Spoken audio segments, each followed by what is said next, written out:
Gracias por estar con nosotros, como todos los días a las 7 de la noche. Vamos a empezar rápidamente nuestro programa para analizar las noticias más importantes del día de hoy. Nos acompaña Rosa María Palacio. Rosa María, ¿cómo estás? Muy buenas noches. Buenas noches, Pati. Y Jaime Altaus, que en este momento se va a sentar, así que vamos a conversar con Rosa María para que tenga tiempo de que lo micren y entre con tranquilidad. Lo primero que vamos a conversar con ellos es sobre esta entrevista que ha dado el presidente Vizcarra, pero que además un poco nos da un indicio de por dónde va a ir esta nueva etapa del gobierno de Vizcarra, que tiene nuevo gabinete y tiene nuevo premier. Terminada la etapa con el anterior premier, hoy día con el premier Villanueva, Salvador del Solar se presenta como una persona más conciliadora. Acaba de salir de una reunión con el presidente del Congreso, en el que han salido bastante contentos ambos, en el que además el premier del Solar ha anunciado que ya va a ir a presentar su plan ante el Congreso, y muchos dicen, ¿es esto lo que se necesita? ¿Se necesita efectivamente tanta conciliación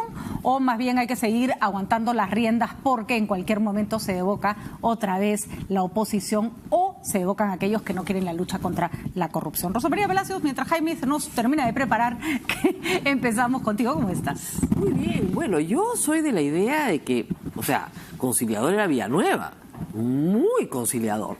Tan conciliador que al inicio, los 3 primeros meses del gobierno de Vizcarra fueron tremendamente conciliadores. Hay que tener en cuenta de que parecía que iba a llegar a una suerte de arreglo con Keiko Fujimori, y a partir de junio esto cambió. Y bueno, ¿cuándo le va bien políticamente a Vizcarra? Cuando enfrenta al Congreso, cuando saca reformas de iniciativa personal, buenas o malas, eso lo podemos discutir, pero él toma la iniciativa política y el pueblo lo aprecia y lo premia en el referéndum. Cuando se empodera, digamos. Cuando toma decisiones. Mire, cuando la gente es audaz, cuando fija posición, cuando lidera... Forsyth, por ejemplo. La gente lo reconoce, lo aprecia, porque en el Perú la gente lamentablemente está acostumbrada a ver autoridades que no tienen autoridad, gobiernos que no gobiernan. Entonces aprecia eso. Lo que está haciendo el presidente Vizcarra al nombrar a Salvador Solar, creo yo, es llamar a otro conciliador, por lo menos por sus declaraciones. Habla del consenso, del diálogo, lo mismo que decía Villanueva cuando llegó. A Villanueva el presidente lo pone un poco de lado hacia los últimos meses de su mandato, y decide él es el que hace los anuncios, el que hace la cuestión de confianza. Así es. Él es el que pelea. Muy bien. Yo pensé que Salvador del Solar iba a ser un poco más peleón, pero no lo veo nada peleón. Y que el presidente diga algo tan tímido como, tal vez yo haría cuestión de confianza si es que no me aprueban mis reformas, es como decir, wow, y que le salga al frente a todo el Congreso, wow, wow, wow, wow, wow. Ahora ha dicho que si no, lo curioso es que ha dicho que si no se aprueban los proyectos de ley con respecto de la justicia. De justicia que están encarpetadas hace meses. Pero ya están para entrar al pleno, ya están aprobados en comisión. Lo que sucede es que lo que nosotros esperábamos era que pidiera celeridad en la reforma política, porque todo el trabajo de la comisión está hecho para que las reformas estén aprobadas para las elecciones del 2021. Hablas de las reformas planteadas por la comisión Tuesta. Claro, ¿no? y si el señor dice que ahora hacer cuestión de confianza, eso no es viable, no están dadas las condiciones. ¿Cuándo van a estar dadas las condiciones? Ahora, podríamos pensar que pienso que la reforma política se tiene que aprobar por consenso, si no pierde validez, en la medida en que los partidos políticos pueden sentir que se la impone. Pati, no hay forma de que no se apruebe por consenso, porque el señor presidente de la República no tiene ni 3 congresistas, 8 en el Congreso. O sea, ¿cómo no se aprueba con consenso? Tiene que aprobarse en el Congreso. Y necesita 87 votos. No se aprueba por consenso si haces una cuestión de confianza y te vuelves a todos los que te interesa. Consenso es porque van a votar. Ellos tienen que decir si quieren seguir siendo congresistas o si quieren la reforma política. Jaime Altaus. Buenas noches. A ver, ¿conviene la mirada más conciliadora o conviene que el gobierno tenga o mantenga una posición más de enfrentamiento y de oposición con respecto al Congreso? Bueno, yo creo que Vizcarra le ha ido bien no cuando ha decidido gobernar, sino cuando ha decidido ser populista, digamos. Es decir, cuando ha presentado estos proyectos de referéndum, como por ejemplo el de la no reelección de los congresistas. Eso levantó su popularidad tremendamente. Y luego, cuando finalmente optó por no a la bicameralidad, que fue a mi juicio un grave error. Entonces, el gran problema más bien del presidente Vizcarra es que no gobierna, es decir, no toma decisiones importantes, salvo las que alimenten su popularidad. Y esa es la razón, perdóname Patricia, por la cual ahora él no asume la reforma política, porque se está debatiendo internamente entre si apoyar o no apoyar la propuesta de regresar a la bicameralidad, porque tiene miedo que eso pueda afectar su popularidad. Entonces, en realidad, el problema del presidente Vizcarra es que es un adicto a la popularidad. Jaime, si me permites. Entonces, ahí el problema es serio. Él tiene efectivamente que tomar la decisión y respaldar la propuesta tuesta, que me parece en términos generales buena, tiene algunas cosas que podríamos discutir, pero debería asumirla y plantearla al Congreso. Y si él no lo hace, alguna bancada del Congreso que la tome, porque hay que esperar que el presidente, presente los proyectos de ley. Eso ha llamado la atención, Rosa María. No ha habido una suerte, no ha hecho suya, efectivamente, la reforma política. Ha dicho, bueno, acá está, vamos a someterla a debate, a ver quién le gusta, y ahora quién no le gusta. Vamos a hablar un ratito de la narrativa, de la nueva narrativa de la bicameralidad, ¿ok? De acuerdo. Él propuso la bicameralidad. Sí. Entonces, si era populista decirle que no, ¿para qué la propone? Él la propone. Lo que hace el fujimorismo es menoscabar la facultad del presidente de la República en la cuestión de confianza. Y era inaceptable votar por la bicameralidad en esos términos. Yo estoy a favor de la bicameralidad y estoy segura que más del 50% de los peruanos estaba a favor antes de que colocaran esa trampa. Al colocar esa trampa era inviable. Pero han salido grupos rarísimos a decir que no quieren la bicameralidad. No puede ser, pero... No, incluida gente del entorno de Vizcarra que dicen no se puede negar lo que decía el referéndum. Y yo digo, el referéndum decía otra cosa. Decía otra cosa. El referéndum decía no a la bicameralidad porque ustedes han colocado un menoscabo a la facultad del presidente de hacer cuestión de confianza. Pero el presidente Ahora, el tema de la cuestión de confianza, la cuestión de confianza no es un tema tan grave o tan determinante cuando tienes bicameralidad, porque la sola bicameralidad es en sí misma un control, es un autocontrol del poder del Congreso. Digamos que la cuestión de confianza es un contrapeso al poder del Congreso, ¿no es cierto? Pero cuando tienes bicameralidad, el Congreso de alguna manera se contrapesa a sí mismo, porque el Senado de alguna manera contrapesa a diputados. O sea que la cuestión del famoso contrabando, que efectivamente fue un contrabando, no era tan grave porque porque no es determinante la cuestión de confianza, que de todos modos se iba a mantener, un poco disminuida, pero se iba a mantener. ¿Por qué sí era grave? Porque entraba en vigencia inmediatamente, porque era una reforma constitucional. No entraba en vigencia la bicameralidad sino hasta 2 años después. Pero ese artículo entraba en vigencia inmediata, con lo cual el presidente no puede hacer más cuestión de confianza, que era lo que querían los apristas cuando presentaron este rataceo. De confianza, pero con ciertos límites, no respecto de un proyecto específicamente. Ningún límite. De acuerdo, pero como fuere fue una contaminación horrenda a la bicameralidad, que era algo que la mayoría quería. Claro, ¿no? pero en ese momento el presidente debió haber explicado, señores, no vamos a... Yo he cambiado mi punto de vista, ya no apoyo la bicameralidad, pero no porque esté en desacuerdo con la bicameralidad. Fue exactamente lo que dijo Jaime. No lo dijo. En una conferencia de prensa a nivel nacional. No lo dijo claramente. Dijo que era por eso.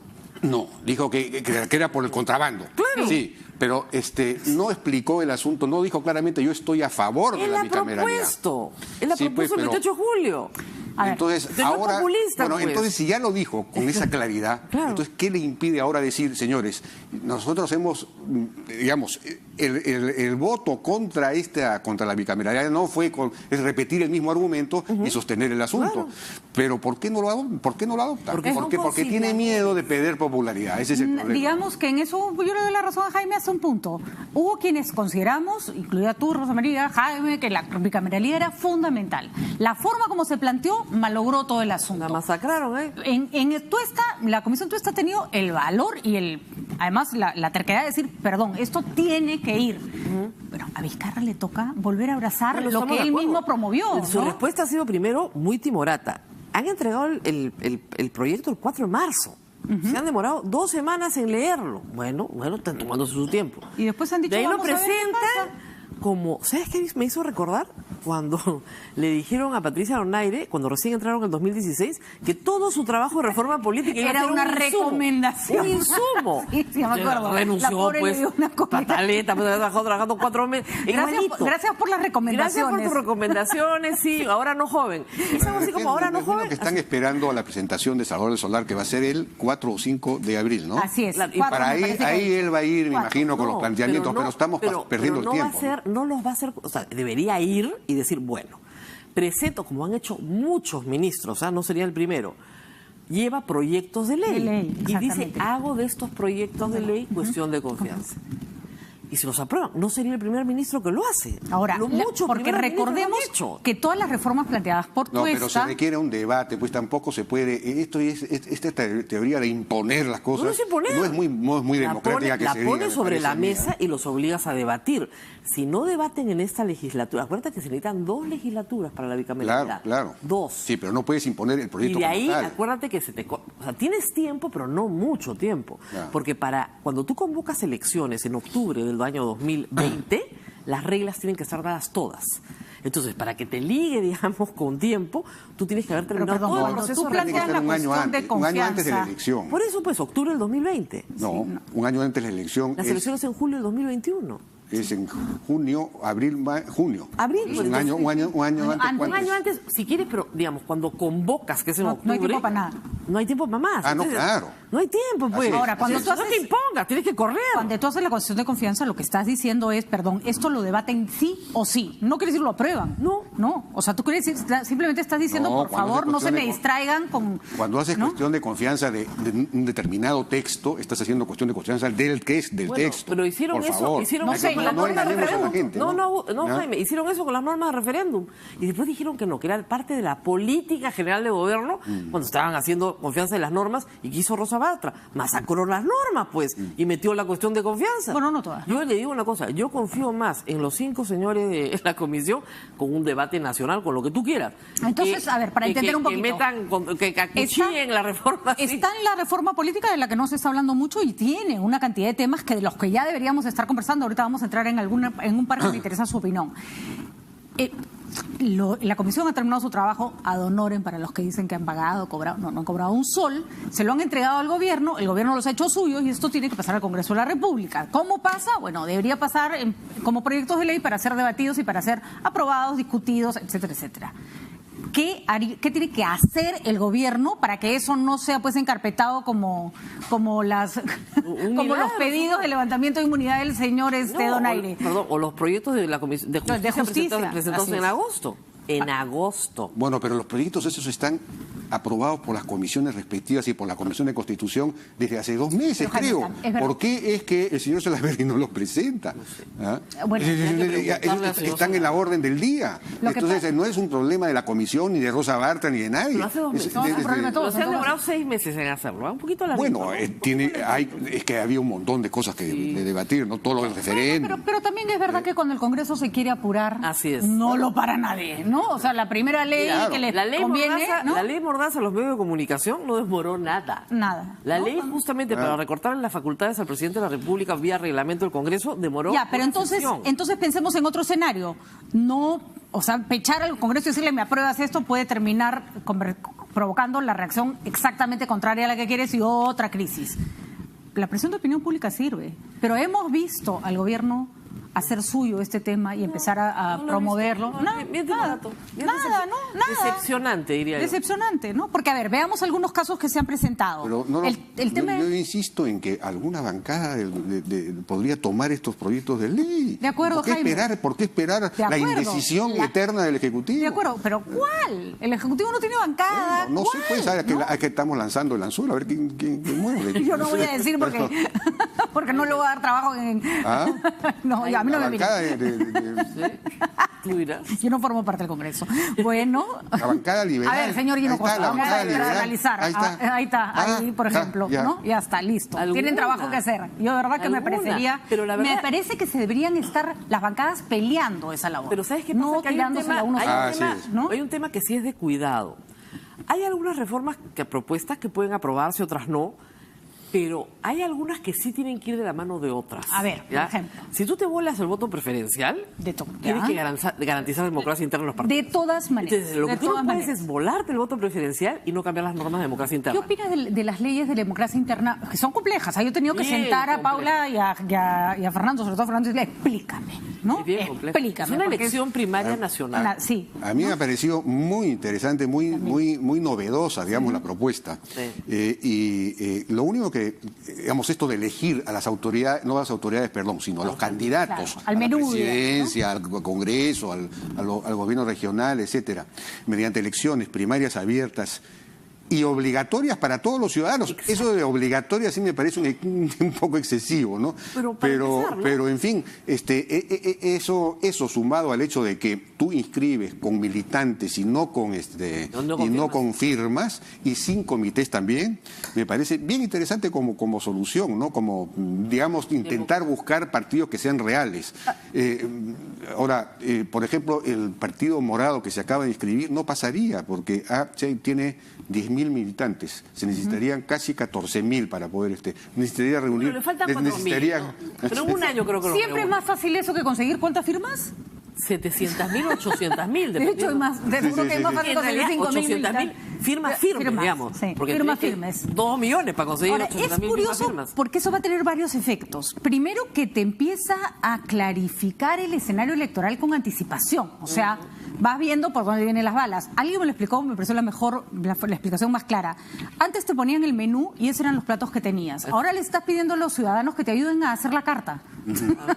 O sea, claro, entonces no te van a poner puro hueso, ¿no? Ya no te puedes quejar porque tú vas a decidir si hay su chanfainita, pero también hay su lomo fino, digamos, Claro. ¿no? O sea, a mí me parece súper interesante, hay que probarlo. El Perú no tiene esta tradición, no tiene tradición de primarias. Hay que educar a la población en una tradición de primarias que no existe, lo cual es difícil. Pero sí, me parece mucho más democrático a que una cúpula en un partido sin voto preferencial decida o el que me pone más plata, o el que no sé, o el que compre el lugar. Además, empiezas a desarrollar afección a los partidos, digamos, a identificación con los partidos. Ahora, otro tema... No hay nada, perdón, no hay nada más divertido en Estados Unidos que las primarias, ¿sabes? Mucho más divertida que las elecciones finales, ¿no? Parecido al modelo argentino, creo yo. Pero otro tema, Rosa María mencionaba que hay cosas que tienen que estar juntas. Si eliminas el voto preferencial, de otro lado, has debido de buscar, por lo menos para diputados, distritos electorales más pequeños. Eso es verdad. Porque si al ciudadano le quitas el derecho a poner un nombre, ¿no? Devuélvele canjeale ese derecho por poder escoger a su representante, idealmente en un sistema de distritos uninominales, no uninominales, binominales, o por último, trinominales, pero han puesto un máximo de 5, que ya es un avance, porque hay algunas regiones que tienen 6, 7... Bueno, Lima tiene 36. Y Lima se dividiría en 8 distritos electorales, ¿no? Eso es interesante. Eso está bien. Y claro, con el sistema de doble de renovación por mitades del Congreso, esos 5 en realidad no van a ser 5, porque en un distrito que tenga 5 o tenga 4, en una votación por el Congreso cada 2 años y medio vas a votar por 2, ya no por 4 o 5, ¿no? Porque la mitad sí, pero la mitad no. Entonces, de alguna manera estás yendo hacia eso, pero yo lo hubiera hecho más pequeño. Claro, pero no han planteado renovación por mitades. Sí. Así está. Claro.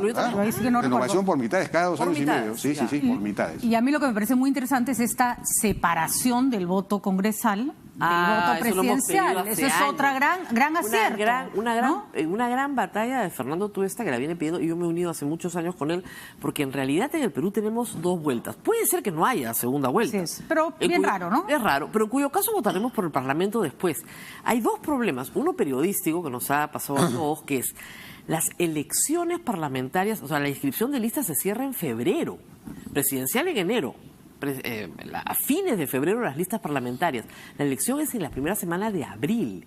Tienes más o menos 2 meses para revisar todas las listas. hojas. Son 130 candidatos por 20 partidos promedio. Ni te digo los millones de candidatos que quieren que los entrevisten. No, eso es una cosa pero de locos. Locura. De Entonces, locos. si nos das tiempo hasta junio, la gente primero va a conocer más, Así va a es. descubrir más, ya no lo va a descubrir cuando está elegido. Va a preguntar si han ido al colegio, no han ido al colegio, si han matado a alguien, si son narcos. Todo eso se va a descubrir antes. Además, Y además le das la mayoría a la minoría a quien gana. Así es. A quien va a Claro, es ganar. muy importante eso porque cuando haces la elección de congresistas con la segunda vuelta, la gente tiende a concentrar el voto. Exacto. Primero, tiendes a reducir el número de partidos, reduces la fragmentación legislativa, el número de partidos en el Congreso y, digamos, favoreces la formación de una mayoría gubernamental que es muy importante en un país subdesarrollado como el nuestro, que necesitas un ejecutivo relativamente fuerte, ¿no? Digamos, en general, casi todas estas normas, esta propuesta, apunta a fortalecer el ejecutivo. Más presidencialista. Que es bien interesante. No, por ejemplo, la insistencia del Congreso en una ley observada por el ejecutivo ahora tiene que hacerse con los 2/3 de los votos. No, entonces fortalece el veto presidencial. Eliminan la censura de A los ministros, que eso es una institución parlamentaria, la eliminan. Y eliminan la vacancia por incapacidad moral. Entonces, que era un cajón desastre, hay que decir, obviamente, ¿no? está bien, O sea, pero que la cambien por cosas más precisas, creo lo mismo que ¿no? Jaime, es una propuesta que nosotros tenemos un sistema mixto, tenemos instituciones del parlamentarismo y instituciones del presidencialismo, la llamamos presidencialismo atenuado. Ahora va a ser más presidencialista, es mucho más presidencialista. Yo no sé si prefiero lo más presidencialista, pero sí creo que mientras los partidos políticos no se fortalezcan, que sea más parlamentario el asunto es más complicado. Sí. Porque en el Parlamento cae cualquier cosa y entonces de ahí puede salir cualquier cosa. Y lo importante es que si tú ya sabes quién puede ser tu ganador de presidente, tú decides si quieres dar mayoría o no.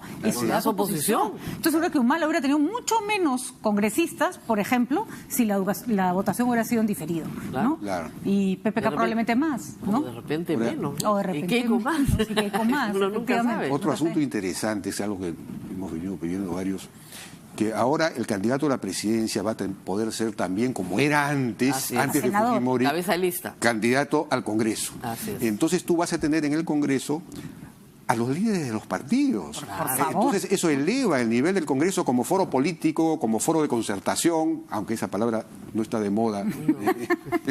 En esta esquina, en esta esquina. En este momento, digamos, ¿no? Entonces es bien interesante eso. Digamos, hace unos años hubiera estado pues Lourdes Flores, Alan García, hubieran estado todos ahí. Entonces ese es un parlamento distinto, donde tú realmente discutes los problemas y eso se convierte en... Eso es bien importante. Me parece, en general, varias propuestas muy buenas. La que me parece negativa es la del financiamiento, en el sentido de que se ha prohibido, se ha vuelto a prohibir, porque ya lo había hecho una ley, el financiamiento de las empresas formales, que puedan, las empresas formales si financian, pero lo hacen de manera pública, transparente, eso es positivo, porque de alguna manera comprometes a las empresas con el país, con el destino del país, Y además, y evitas la proliferación de financiamiento de las empresas ilegales, digamos, que ¿dónde van a voltear la gente para financiarse? Al narcotráfico. Ahora, yo creo que una cosa que en realidad, si tú revisas las listas de donantes, las empresas no aparecen. Nunca aparecen. Pues Claro, entonces, pero pues. sí hay que obligarlas a pero aparecer, está permitido, ¿ah? Pero ese es el problema. Ahora que está permitido, pero no aparece. No, pues hay que cambiar el chip. Entonces Tú ves que ahora eso ya es un cambio cultural. es un cambio Pero además cultural, ahí- ¿no? Pero el país está evolucionando, se supone, ¿no? Se ¿No? supone. Ahora, Ahí hay un doble prácticamente- responsabilidad, porque dicen las empresas no quieren aparecer, sí, pero tampoco quieren los partidos aparecer asociados Así es. al banco tal, por ejemplo, Claro. ¿no? Entonces, Ahora, en pero todo hay que aprender caso- que esa en todo sinceridad caso, es la mejor. ahora, Es lo mejor, claro. En todo caso, el financiamiento privado, y ya con la reforma constitucional, se va a reducir sustancialmente, ¿no? Porque si ya lo más caro que es televisión y radio no lo puedes contratar de manera privada y solo de manera pública, la cuenta, digamos, se te reduce bastante. Bueno, sí, de acuerdo, pues, pero eso también me parece una limitación absurda, ¿no? Bueno, Pero pero lo que pasa es- funciona en otros países. A mí también me pareció pensada como tú, pero después he visto los problemas que genera La el mal diferen- manejo. de y la plata. diferencia, Y ¿no? la diferencia es un desastre. Todos consiguen la plata. Eso de que hay grupos que no, todos consiguen. Pero el problema, al final de cuentas, es que se gastan 20, 25 millones de soles solo en publicidad. Y en realidad, a la hora de la hora, el impacto que pueda tener esa publicidad no necesariamente es positivo en la campaña, ¿no? Eso es una cosa Bueno, bien y hay importante. gente además que postula para conseguir fondos de campaña, Ah, sí, para sabiendo que no va a ganar y remodela su casa. Ahora, Se tira el la vuelto, pues. pregunta Claro, es- hay varios que se tiran el vuelto. Así es, así es, así es. Yo conozco. Por eso. Ahora la entonces, pregunta es, si el Estado va a tener que financiar un montón de elecciones, las elecciones primarias en todas partes, carísimas, carísimas. carísimas. Las elecciones a mitad de término para renovar al Congreso. Son 2 elecciones más. Además tienes que financiar todas las campañas en televisión, no solamente me imagino las campañas presidenciales. ¿Qué pasa con los gobernadores regionales? Se aplica la misma ley. pero, O Jaime, ellos sí pueden buscar. Jaime, es que entonces, se y va- también los alcaldes. Es decir, todo que el se va mundo. a hacer de forma diferente la financiación. Que franja. No, se va a hacer por partidos, más que por candidatos. candidatos. Entonces, ahí sí el logo nacional va a valer mucho más. Porque toda esta reforma está orientada a fortalecer partidos. Entonces, la campaña de la primaria va a ser la campaña para que votes por los candidatos del partido. Claro. Sí, pero ya sé, pero digamos, las candidaturas a gobernadores regionales. ¿Por partidos? Pero también hay movimientos regionales. Los incluirán. Los incluyen. Y alcaldes, esos no. Claro. Por eso pues habría que ver. No sé, a mí me ha pasado estar, por ejemplo, en países donde estás en medio de una elección y no te enteras. No te enteras. No quiere decir que la gente no sepa, pero no hay un cartel en la calle, no te atosían en los medios de comunicación. Sospecho que como tienen estructuras partidarias, las maneras de llegar a la gente son otras, son ¿no? a través de la estructura partidaria. A través de la estructura partidaria, que al final creo que siempre funciona mejor. Son muy originales, como tantas cosas en la política peruana. Con mucha plata. Bueno, finalmente, para cerrar esto de las reformas políticas que recién empezamos a debatir, los voy a traer para que desmenuzar largamente el asunto otras veces, pero me interesa su opinión sobre el levantamiento de la inmunidad, que creo que es uno de los más sensibles. No creo que ningún congreso lo quiera aprobar, pero... Pucha, que es justo y necesario. Ya, pero hablamos, ¿levantamiento de inmunidad a secas o inmunidad de arresto? A ver, porque hay dos esa segunda me parece más complicada. Hay dos inmunidades, inmunidad de proceso y inmunidad de arresto. Así es. La inmunidad de proceso, mira, me parece ¿cómo te explico? Que viene del siglo XIV, más o menos, derechos principescos. O sea, si todos somos iguales, ¿por qué los congresistas no pueden ser procesados? O sea, no veo la razón por la cual no puedan ser procesados.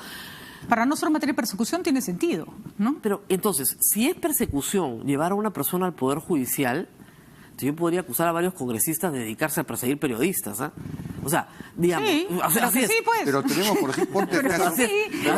O sea, de Tocho hubiera vivido en el Poder Judicial si hubiera sido por culpa de... ¿Cómo se llama este señor? De Orellana. De Orellana. Hubiera tenido que ir con Pampa, ese es el ejemplo que él pone. Pero es que como ese va... No. Mira, claro, Vitocho no hubiera podido hacer su campaña contra Orellana si es que no hubiera habido una inmunidad. Ya. Esa es la verdad. Eso es lo que él dice. ¿Ya? No, sí, eso es obvio. Sí, eso. Pero escúchame, los 18... Estaba denunciado hasta su bisnieto, creo. Ok, pero los 18 periodistas que fueron procesados por Orellana, y sobrevivieron. No murieron, no fueron presos, sobrevivieron. Se unieron, se defendieron, sobrevivieron. Entonces yo sí creo que todos somos iguales y que podemos sobrevivir. 18 periodistas que hicieron investigaciones sobre Orellana, que publicaron sobre Orellana, estaba Caretas, estaba TV, estaban varios. Orellana denunciaba a todos, y además con campañas difamatorias y todo. Pero vas a tener a mucha gente que no va a querer comerse el pleito, pues, Rosa María. Bueno, pero resulta pues que los periodistas nos lo comemos, ya. Entonces, pero ellos no somos. Nosotros vivimos de comernos pleitos. Yo sí creo que la inmunidad tiene que ser levantada. Lo de Mamani, por ejemplo, es ridículo. De acuerdo, pero se puede acotar, es decir... Yo estoy con ganas de que no haya. De acuerdo. Pero me puedes convencer de lo contrario. De lo contrario. Es más, yo creo que no debería haber ni siquiera antejuicio para altas autoridades. A mí lo que me parece que no debería haber de ninguna manera es inmunidad de arresto. O sea, sentencia firme, no hay nada que discutir. Señora, vaya usted a su casa y a la cárcel y se acabó, ¿no? Yo creo que esa no debería ni discutirse, ¿no? No sé, yo la verdad es que no he entrado mucho en ese tema, pero me parece que hay que acotarla mucho más la inmunidad, no solamente... Sí, claro. Pero Jaime, el problema es que está pero acotada. en algunos casos puede ser necesaria, no lo sé. La verdad es que no me pronuncio de manera definitiva porque no lo he, todavía no lo he reflexionado. Ahora, hay una cosa que sí me parece importantísima. No puedes postular al Congreso de la República si tienes una sentencia en primera instancia. Aunque sea en primera instancia. Aunque sea en primera instancia. Porque lo que te dicen es que no está firme, porque puedes apelar. No, pues no te pases. Pero te estás yendo a esconder al Congreso, claro, ¿no? Te estás yendo a esconder al Congreso, para que negocies adentro de la inmunidad. Por supuesto, conocemos varios casos. Varios. Si eliminas la inmunidad, ya no sería necesario eso, entonces. Claro. Exactamente, ya no sería necesario. Porque igual se van para adentro. Igual se va a ir. Todos para adentro. Pero de todas maneras es importante. Les quería preguntar sobre... Ay, no sé, a mí me ha dado como una sensación bastante triste ver la entrevista a Pedro Pablo Kuczynski. Sí, a mí también. Sí, ¿no? Y entre la borrachera de Toledo, que no da tristeza, no da cólera, ¿no es cierto? Y la derrota de Pedro Pablo Kuczynski es como ver... La de Toledo, la investidura presidencial por los suelos, ¿no? Sí. O lo que fue la investidura presidencial, ¿no? Lo que pasa con la entrevista de Toledo es que por parte da cólera y por parte da risa, porque la verdad es que francamente los acontecimientos son muy extraños, que lo arresten en la Alameda de las Pulgas. Ya, ¿qué cosa quieres que te diga? La Alameda de las Pulgas es tremendo detalle, tremendo detalle, ¿no? Entonces se lo llevan, él no se acuerda de que lo han arrestado, una resaca pues maldita. A mí no me han arrestado, decía usted. Pero eso es Toledo, ¿no? Que siempre da como vergüenza ajena, ¿no? Pero de repente pues ni se acordaba, vaya usted a saber. El caso Kuczynski es diferente, es un hombre derrotado, ¿no? Derrotado solo, al final de su vida, además. Al final de su vida, que reconoce que no escuchó lo que tenía que haber escuchado. Sí, es muy triste, la verdad. Pero lamentablemente él mintió, y mintió en cosas muy graves. Y cuando tú mientes en cosas muy graves, aún a la gente que está dispuesta a creer en ti, porque cree que tienes palabra, eso tiene consecuencias. Él nos dijo a varios periodistas, no solo a mí, que no iba a indultar a Alberto Fujimori 24 horas antes de indultarlo. Es curioso porque eso no se hace. Pues. Los tres que estamos acá sentados, probablemente Jaime y Rosa María, porque han hecho más periodismo, durante más tiempo periodismo que yo, no parecía un final para Kuczynski, el que hemos visto. Yo nunca me lo imaginé que terminaría su carrera política así. Sí, pues. ¿No? Hasta de presidente me pareció que, bueno, sí, puede llegar a ser presidente. Yo siempre ¿no? pensé que era una persona que tenía vocación de servicio público. Sí, de hecho la tenía. Porque yo lo vi en el segundo gobierno de Fernando Belaúnde, en donde él era ministro de Energía y Minas y consumió todos sus ahorros personales en ese ministerio, porque el sueldo en ese momento de un ministro era $200, porque parezca mentira. Y ahora se quejan, Entonces, en un momento dado, él tenía pues hijos en el colegio, en fin, o en la universidad, no recuerdo, y ya no le alcanzaba. Y teniendo el padre que había tenido, que también era un hombre de vocación pública, vocación social, yo tenía siempre esa impresión de que era un hombre de negocios, pero al mismo tiempo con vocación pública. Y creo que eso se fue, esa imagen se ha ido, digamos, desdibujando, ¿no? Y quizás algo de eso se nota en esta última entrevista, en donde banaliza un poco, digamos, todo el episodio de su salida, con la revelación de que está haciendo una serie de Netflix para eso. ¡Qué atroz esa parte!, ¿no? Cuando ya estábamos a punto de llorar, diciendo, pobre hombre, va a hacer una serie de Netflix. Digamos, mucha frivolidad, ¿no? Yo creo que él finalmente su apuesta por ser presidente del Perú no era tan... Era algo así como conseguir lo que no he conseguido en mi vida, una especie de logro, es lo que me toca, ¿no? Cosa, como si el Perú fuera más o menos la última casillera, el último casillero del bingo que necesitas, en ¿no? algunos momentos sí tuvo esa vocación social, ¿eh? Pero es un hombre que trabajó por el Perú, pero no sabía cómo encaminarla, estaba perdido políticamente, pero perdido políticamente. Además, hay una frase que me gustó mucho, que es, esto estuvo perdido desde el primer día. Sí. Se sintió derrotado. Derrotado. Perdido desde el primer día. Ahora, me gustaría hacer una analogía con Martín Vizcarra. Vizcarra es una persona más joven que ha logrado usar en favor suyo cierto descontento popular, que se dio cuenta rápidamente que lo único que tenía era la calle, que si no se metía la calle al bolsillo no había nada que lo sostuviera, no había partido político, no había gabinete, no había bancada, nada. Puede ser que empiece a correr la misma suerte en la medida... Porque hay una cosa que Vizcarra tiene que a mí me parece pavorosa. Ni humala, la tuvo así. Una soledad, o sea, una falta de soporte, ¿no? Eso está raro. Soporte, no lo soporta nada. Lo soporta la calle. Lo que pasa, ¿no?, es que estos gobiernos, que son en el fondo gobiernos de tránsito... Que casi unipersonales, ¿no? Casi unipersonales. Fue lo mismo que le pasó a Paniagua. La diferencia es que Paniagua tenía que durar 7 meses y él tiene que durar 3 años. Así es. Además, Paniagua no era el sucesor de Fujimori, digamos. No, era en un absoluto. corte, Era ¿no? un corte, pero sí era un tránsito, por eso se llamaba gobierno de transición. Son 7 meses. Este es un gobierno, es un presidente que completa el gobierno de otro presidente.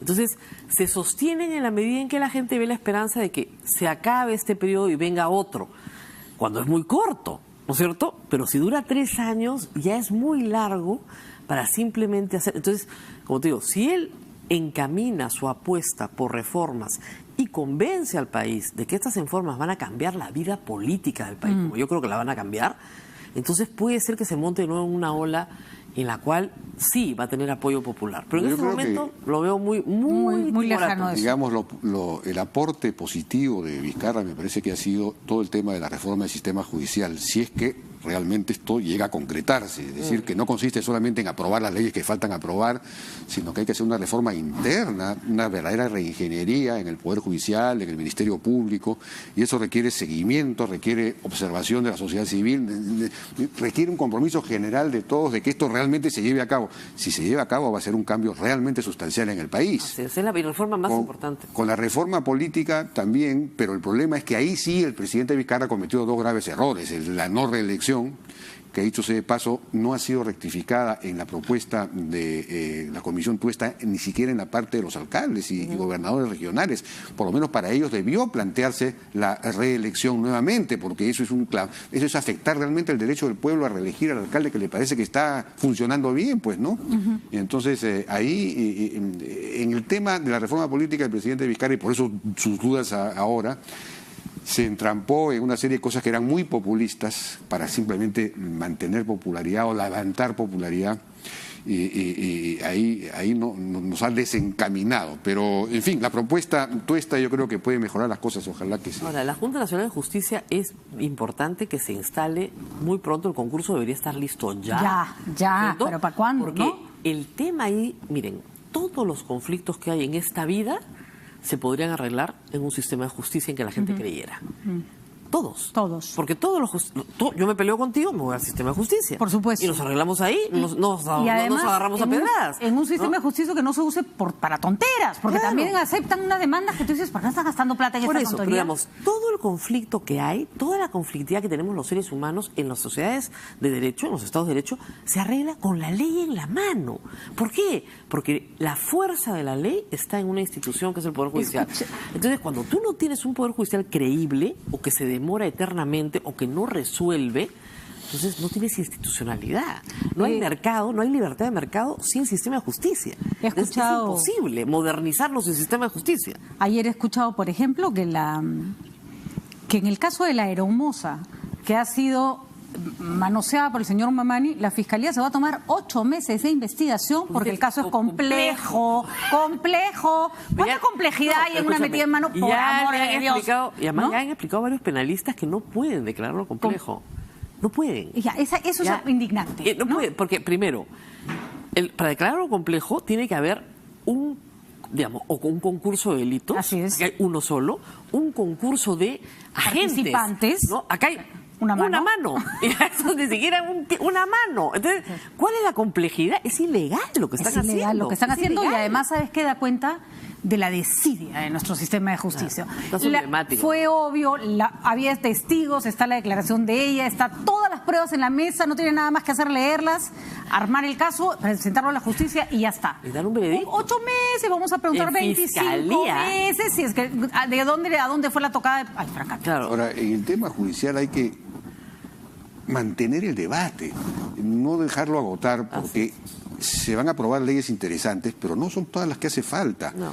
Por ejemplo, se ha insistido mucho, varios han insistido, en el problema de que en realidad los jueces y fiscales nombrados no son de realmente buen nivel, no son los mejores universitarios, etcétera. Entonces, ¿cómo hacer para que lleguen los mejores? Hay que dignificar. Porque si no tienes buenos jueces y buenos fiscales, por más leyes que des, Así la es. cosa no se resuelve. Entonces, ese es un tema vital y Es que clarísimo. ya ni siquiera es un tema de voluntad, sino un tema de capacidad. Capacidad. ¿no? Entonces tendrías que plantear, por ejemplo, varios han planteado que hay una academia, una magistratura de muy buen nivel, casi europeo, digamos, europea, al estilo español, por el cual deban pasar antes de ser nombrados por la Junta Nacional de Justicia.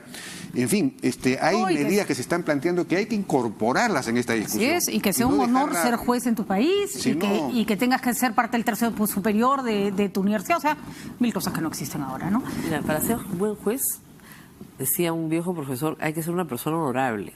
Si sabes algo de derecho, mucho mejor. Bueno, señores, me voy porque vamos a conversar con el ex viceministro de Gestión Ambiental, el señor José Chávez, sobre el caso de Las Bambas. Y sí, antes de despedirme, yo sé que los dos son activos, opinantes del tema de Las Bambas, los he leído a ambos. Sí me gustaría, en breve, así, su diagnóstico de qué debería pasar. O sea, está claro que 200 días de conflicto son absolutamente impensables, eso no debería haber llegado hasta este punto, pero ya llegó hasta este punto. Ya, ¿Y ahora qué? pregúntale algo al viceministro. No es su culpa, no lo quiero culpar tampoco. No, es ex viceministro además, o sea, que estuvo en el problema antes. Ojalá hubiera salido al ministro. Ya vendrá. Ya vendrá. ¿Por qué no hacen nada? O sea, de verdad. O sea, ya han mandado a alguien a conversar, sí, ¿no? Pero, o sea, tú puedes tomar muchas actitudes frente a ese conflicto. Alguna, pues. O sea, no puede salir el señor presidente del Consejo de Ministros a decir que es un lío entre privados. Si hay una carretera nacional. Eso fue una locura. Es verdad, pero No, no, pero- sin embargo hay que rescatar una cosa que a mí sí me ha parecido extraordinaria. por fin han detenido a los Eso sí, hermanos Chávez. estamos de acuerdo. Yo creo que Por fin algo hicieron. si eso se consolida Esa es la penalmente... fiscalía, no el gobierno. No, también tiene que haber intervenido la policía. No, es fiscalía, orden de No, fiscalía. la DIGEMIN ha intervenido. Entonces, Por lo menos ha habido alguna acción, Claro, ¿no? pero- Ya no sé A si... pedido de la y fiscal ojalá- se pide la detención. Claro, pero ojalá más que haya intervenido la DIGEMIN, porque tiene que consolidarse esta acusación fiscal. Pero reconoceremos que no resuelve el problema. O sea, No, que pero- por lo menos en principio deja en autoridad. claro, Pero deja en si claro se que con- eso no se puede hacer, Si ¿no? se consolida y se levanta el bloqueo, yo creo que es un punto de inflexión importante en el camino de implantar el Estado de Derecho y el imperio de la ley, por lo menos en las carreteras y en las zonas mineras. Es un avance enorme. Se necesita Estado, Ojalá que pues. se consolide Se necesita y que Estado. esto no degenere, digamos. ¿no? Pero- Como yo para siempre crear. digo, se necesita Estado para lo bueno y para lo malo. Se necesita Estado para poner orden y para decirle a la gente lo que no debe hacer, pero también se necesita Estado Es para la que la única vez que te hagan una carretera no sea para que pase el camión de la mina, pues sino para que puedas llevar a tu hijo al colegio. O sea, en fin, es un problema Se ancestral que necesita- tenemos no hay siempre, un ¿no? plan- Es increíble que la PCM no tenga no hay un alto funcionario de la PCM en las regiones mineras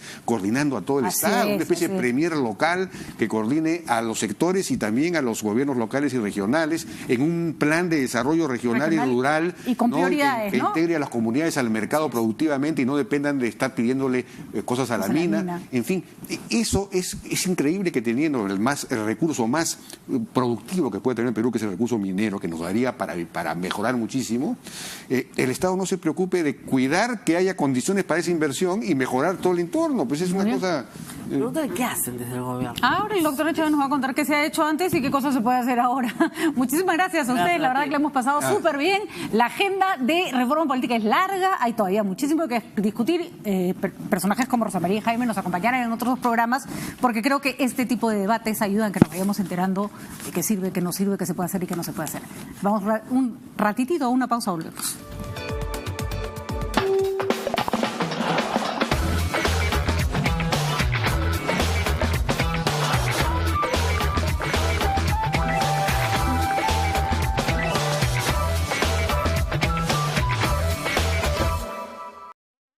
La noticia confirmada. La escucha siempre por RPP. Julia Quispe, ella es esposa de Guillermo Campos, se ha dicho de que habría fallecido. A mí ahorita me acaban de sorprender, no sé quién ha dicho eso, estuvo muy mal, pero ahora ya se ha establecido, ya está bastante mejor. Bueno, ahí está, el actor Guillermo Campos se encuentra estable, según ha confirmado su esposa. Gracias por elegirnos como su fuente confiable de información. RPP, el medio en el que puedes confiar. El set se complica para Perú y el entrenador pide tiempo. Tranquilo. Doctor, vas bien, pero anticípate más y declara tus impuestos como independiente. Chef, quiero ver tu salto emprendedor. Armando y cumpliendo. Empresa grande. ¿Se puede dar la talla? ¡Sí, se puede! Vamos, señores, que este partido lo ganamos todos. A la UNP, Perú. Somos un mismo equipo. Aportemos lo que nos corresponde. Independientes, gran empresa y emprendedores. Declara y paga renta 2018. SUNAT, el Perú primero. Después de una gira exitosa, llega a Lima por primera vez la exposición cultural alternativa que te introduce a la obra magistral de Quino, El Mundo Según Mafalda. Desde el 15 de marzo hasta el 14 de abril en el Jockey Plaza. El recorrido invita a grandes y chicos a sumergirse en un periodo de la historia de la niña más popular de Argentina. Compra ya tus entradas en Teletique de Bonimetro desde 17 soles. Capacidad limitada. Una experiencia de Nardos Producciones. Piel reseca, manchas, arrugas, acné, caída del cabello. Luce una piel hermosa y un cabello totalmente saludable en Iderma Capilar. Iderma Capilar es el mejor centro especializado en dermatología láser y trasplante capilar robótico del Perú. Te garantizamos una excelente experiencia y los mejores resultados. Así como yo, Tú también confía en Iderma Capilar. Consultas al 444-3884 o al www.idermacapilar.com.pe. Iderma Capilar, descubre el poder de tu belleza. El Perú debe superar múltiples obstáculos para ser un país próspero, donde todos tengan una mejor educación, accesos a servicios digitales y se promueva el uso sostenible de los recursos naturales. RPP presenta el segundo Foro Integración al Bicentenario, porque el Perú que queremos lo debemos construir todos unidos. Segundo Foro Integración al Bicentenario, organizado por RPP, con el compromiso de Movistar. Otro año, lleno de retos y trabajo. Ha sido duro, pero el negocio va quedando listo para la campaña. porque con tal de sacar adelante a mi familia, todo este esfuerzo vale la pena. Y en mi camino siempre está Caja Arequipa, que me acompaña y me da un crédito al toque para poder estar preparada para la campaña escolar. Y a mis clientes también, para que puedan afrontar sus gastos escolares con tranquilidad. Sabemos por qué chambeas. Caja Arequipa, impulsando tu bienestar. Radio Oxígeno presenta por primera vez en el Perú J.R. Richards, la voz original de Dishwater. Este viernes 29 de marzo en Barranco Arena. Llega a Lima el sonido de toda una generación. Compra tu entrada en Plaza Bea y Vivanda. Licenciado por Updike. Produce Audio Factory. La noticia confirmada. La escucha siempre por RPP.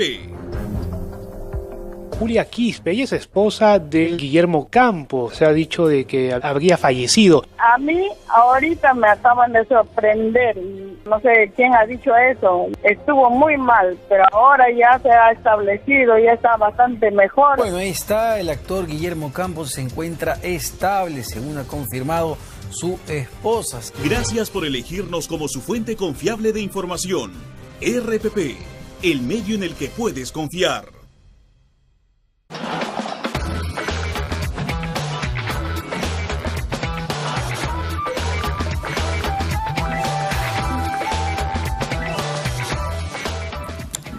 Y seguimos en el programa. El señor José Chávez, doctor en Economía y ex viceministro de Gestión Ambiental, está con nosotros para hablar del conflicto de las Bambas. Y acá hay muchísimo en discusión, básicamente porque lo que se discute es si el reclamo de los comuneros de Fuerabamba es legal o no. Si debieran exigirle al Estado o a la minera que les pague un derecho o una cantidad de plata por una carretera nacional que se ha hecho, que atraviesa su predio, que atraviesa un terreno que es de ellos, donde antes había un derecho de servidumbre, eso es decir, un espacio, un pedazo que se le da a la gente para que pueda transitar. Uno no puede tener un terreno que le impida a los demás seguir su curso. Entonces, uno da un espacio, ¿no es cierto?, un derecho de servidumbre para que la gente pueda continuar con su camino.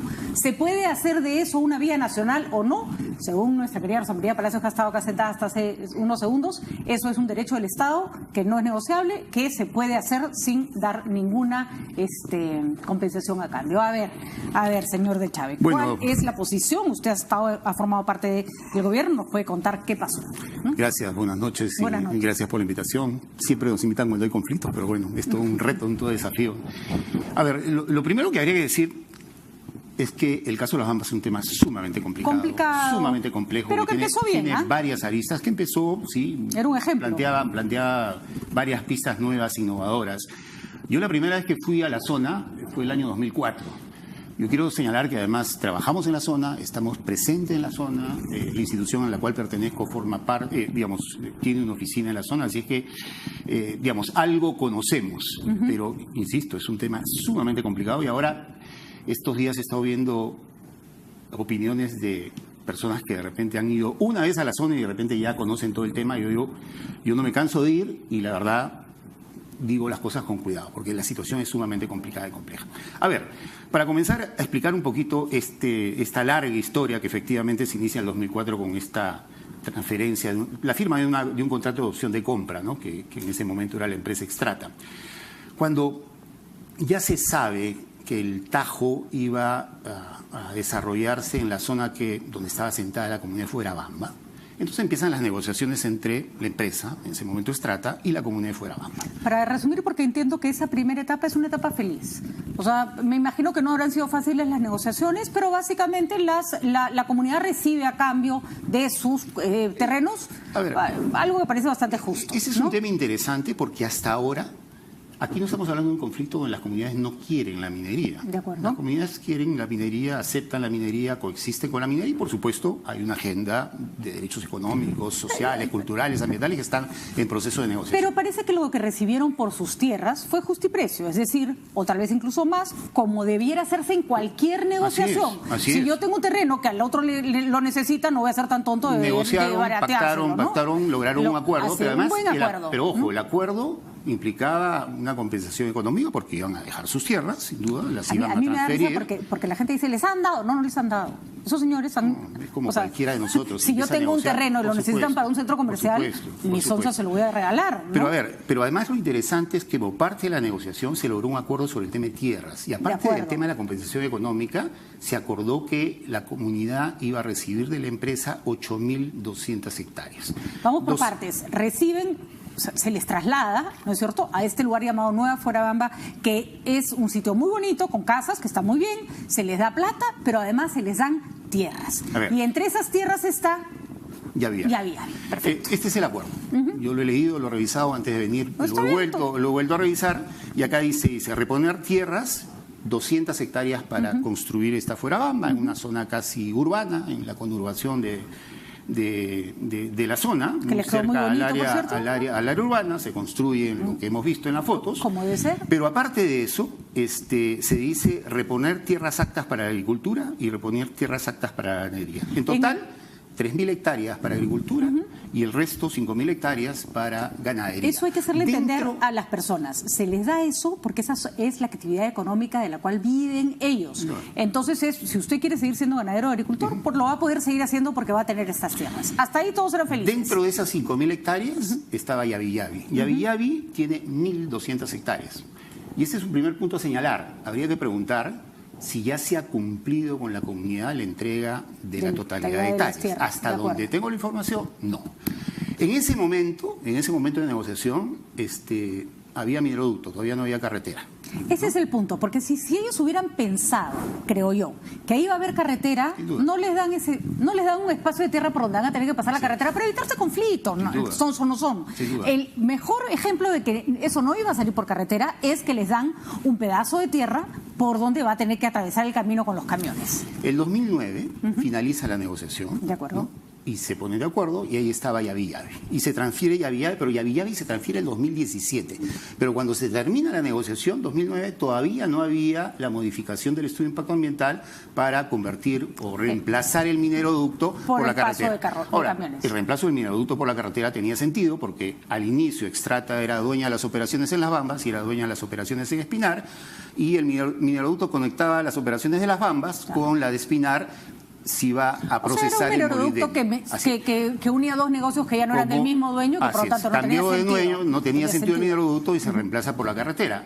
Pero en ese momento, cuando se transfiere, cuando se logra el acuerdo de Yaviavi 2009, todavía era mineroducto. Y cuando se transfiere el predio de Yaviavi a la comunidad de Fuerabamba, ya estamos hablando del 2017. Entonces ya habían cambiado las cosas. Y ya se sabía que por ahí pasaba... Ahí empieza una discusión que Rosa María Palacios la ha planteado esta mañana. Insiste, sería interesante, a mí me hubiese encantado estar en la mesa, anterior, los dos. ya habrá la ocasión. Pero a ver, insiste que cuando se produce la transferencia, se transfiere con el tema de la servidumbre. Y con eso está solucionado el problema. Se transfiere el terreno, pero además, señor, usted me tiene que dejar pasar siempre por aquí. El derecho de servidumbre. Ahora, el derecho de servidumbre no da derecho de propiedad. O sea, el terreno sigue siendo mío, yo quiero aclarar, yo no soy abogado, ¿no? Rosa María Palacios es abogada, pero por supuesto he estado en mi oficina, hay un equipo de abogados y hemos estado conversando todos estos días para tratar de entender y sobre todo explicar adecuadamente la complejidad del caso. José, me interesa este punto porque yo tampoco soy abogada, lo siento, pero creo que he estado en además discusiones sobre derecho de servidumbre por otras razones. El derecho de servidumbre implica que tú no le puedes cerrar el paso a nadie que necesita pasar al otro lado y tiene que pasar por tu terreno, sobre todo cuando es la única vía de acceso. Acá la discusión no es el derecho de servidumbre, es el hecho de haber declarado eso carretera nacional. A ver, ese es un tema interesante, porque a ver, para mí lo importante cuando hablamos del derecho de servidumbre es que la servidumbre da un derecho de uso, no da la propiedad. De acuerdo. Ok, se transfiere el predio y era necesario construir la carretera y la carretera pasaba por ahí. Entonces, ¿qué se debió hacer? ¿No? Y ahí ya el problema entra el Estado, entra el Ministerio de Transportes y Comunicaciones. Se construye y se opta por la alternativa de construir una vía nacional. Y para la vía nacional, una vía nacional es un bien de uso público. Y por lo tanto, cuando se va a construir la vía nacional, hay dos alternativas hasta donde entiendo. Una es expropiar, ¿no? y la otra es comprar las tierras. Pero además, no solamente eso, hay directrices muy específicas del Ministerio de Transporte y Comunicaciones que rige todo ese procedimiento. La pregunta, ¿el Ministerio de Transporte y Comunicaciones hizo ese procedimiento, es decir, expropió o compró las tierras? Y la respuesta es, ¿hasta donde sí? Ninguna de las dos. Ahora, como hay divergencias y diferentes interpretaciones sobre si eso es o no propiedad privada o es el Estado podría haber hecho uso de eso o no, vamos a dejar de lado un ratito esa discusión. Lo cierto es que sea como fuere, tienes ahí una comunidad que exige algo que con decirle lo que usted exige es ilegal, no se resuelve el problema. Tampoco se resuelve el problema dejándolos sentados al lado de la carretera durante 200 días hasta que empieza a correr el tiempo y el límite de que esto termina afectando el precio del cobre a nivel internacional sea lo que empuja a todos a actuar. Tal como están las cosas en este momento, porque también pidieron una cantidad de dinero absolutamente exorbitante y también es verdad que siempre vendrá alguien y que se aprovechará a río revuelto. Y es verdad que había un par de abogados mercenarios que lo que bien metidos presos para limpiar un poco el asunto. Sin duda. Pero ahora, ¿cómo se resuelve? A ver. Porque la discusión de fondo creo que podría llevarnos... Sí. No meses. Sin duda. Pero lo cierto es que esas son las dos visiones que se están enfrentando en la discusión. ¿Cómo salir del entrampamiento? Patricia, por el conocimiento y experiencia, algo conozco de estos temas. Siempre el primer reto y el primer desafío en este tipo de conflictos que, repito, son complicados, complejos, es tratar de diferenciar la agenda ilegítima y tratar de identificar con precisión y con claridad cuál es la agenda legítima que hay que conversar. ¿Y cuál sería la agenda legítima? Para mí, la agenda legítima gira en torno a corregir todos estos errores que se han cometido, donde hay clara responsabilidad del Ministerio de Transportes y Comunicaciones. Ojo, estamos hablando de una carretera de más o menos 400 kilómetros, ¿no? Pero son 12 los que pasan por Yariabi, ¿no? Pero lo que te digo es que la carretera ha afectado propiedades de más o menos 40 y pico comunidades y 70 y pico centros poblados. Pero no en los 400 kilómetros ha pasado por terrenos, por mitad de los terrenos. No exageremos tampoco, no necesariamente, pero lo que quiero decir es que... Una carretera normalmente no afecta, sino beneficia si no la pasan por el medio de tu sala, ¿de acuerdo? O sea, entendamos, supuesto, ¿no? Pero lo que falta identificar es por cuántas salas ha pasado, ¿no? Ya, ese es un tema complicado. Pero entonces ese no es un problema de la minera.